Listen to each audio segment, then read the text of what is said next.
there is a country that, by every law of nature, should not exist. Nearly a third of its land lies below the level of the sea. Its lowest point sits almost 7 meters beneath the waves. More than half of the entire nation would vanish underwater if the sea ever had its way. And the sea has tried. For more than 1,000 years, it has clawed at this land in storm after storm, swallowing villages and erasing entire islands. Yet the country is still here, thriving. This is a nation at war with the most powerful and patient force on the planet, water itself. This is the story of how a small, flat, waterlogged corner of Europe took on the sea and won. To understand this war, you have to understand the battlefield. The Netherlands sits in the low delta where 3 great rivers empty into the cold North Sea. It is one of the flattest places on Earth. No mountains, barely even a hill, just endless low ground and water pushing in from every direction. Thousands of years ago, the people who settled this delta faced a simple, brutal choice. They could leave, or they could fight.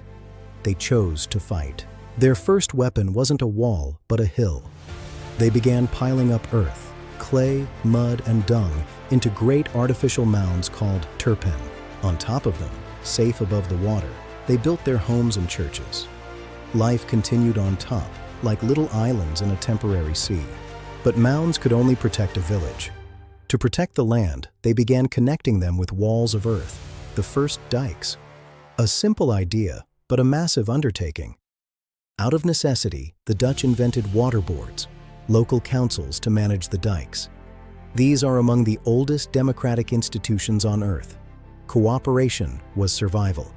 Then came a leap of imagination. They realized they could take land back, build a dike in a ring around a lake, pump the water out, and leave rich, fertile soil. They called it a polder. To pump the water, they turned to the windmill. Most were never for grain. They were pumps, wooden machines harnessing the wind to lift water hour after hour.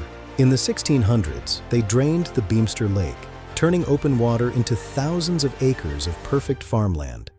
The Dutch were manufacturing their own country. For centuries, one wound refused to heal, the Zuiderzee, a dangerous saltwater bay that reached into the heart of the country, a loaded gun aimed at Amsterdam. Engineer Cornelis Lely dreamed of an impossible solution, a single, gigantic dam to seal off the entire Zuiderzee from the North Sea forever. Too ambitious until disaster struck. In 1916, a massive flood tore through the Zuiderzee. Dikes shattered. The impossible dam wasn't a choice anymore. It was a necessity. Construction began in 1920. For 12 years, workers battled the tides, sinking tons of clay and rock.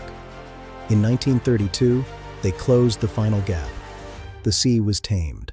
Behind that wall, the Dutch drained the old seabed to create Flevoland, largest artificial land on Earth. They believed they were winning the war. They were wrong. January 1953. A monstrous storm system swept down from Iceland. The North Sea is a funnel, and the water had nowhere to go but up. A spring tide made it a catastrophe. In the early hours, the dikes began to break in 96 major places. The sea didn't trickle in. It exploded through, swallowing homes while families slept. 1,836 people died, thousands of buildings destroyed, 9% of all farmland poisoned by salt. The sea had humiliated the Dutch. The Dutch made a promise, never again. They formed the Delta Commission. The strategy shifted. Don't just raise the walls, shorten the coastline itself. They built the Delta Works, a system to withstand a once-in-10,000-year storm. The crown jewel, the Oosterscheldekering, 9 kilometers of massive concrete and steel. These gates stand open to keep the ecosystem alive and slam shut only when a storm surge arrives. Safety and nature together. A wonder of the modern world. But Rotterdam couldn't be walled off. It's the busiest port in Europe. The waterway must stay open for ships, every single day. A permanent wall was impossible, so they built the Maesland Barrier, 2 vast steel arms, each as long as the Eiffel Tower. When a surge is predicted, the arms swing out and sink to seal the port. No captain gives the order. A computer system constantly watches the sea. When danger crosses the line, it closes the barrier on its own. The Dutch trusted a machine to stop the ocean.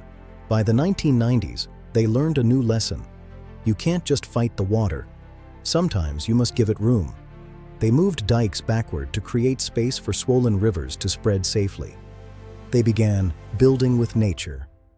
The sand motor uses natural currents to nourish beaches for free. After 1,000 years, they learned to work with the sea, not just against it.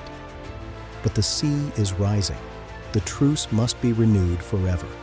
The Dutch have a Delta commissioner thinking centuries ahead. Billions are committed every year. They never stop preparing. The sea never stopped attacking. The Dutch just never stopped answering.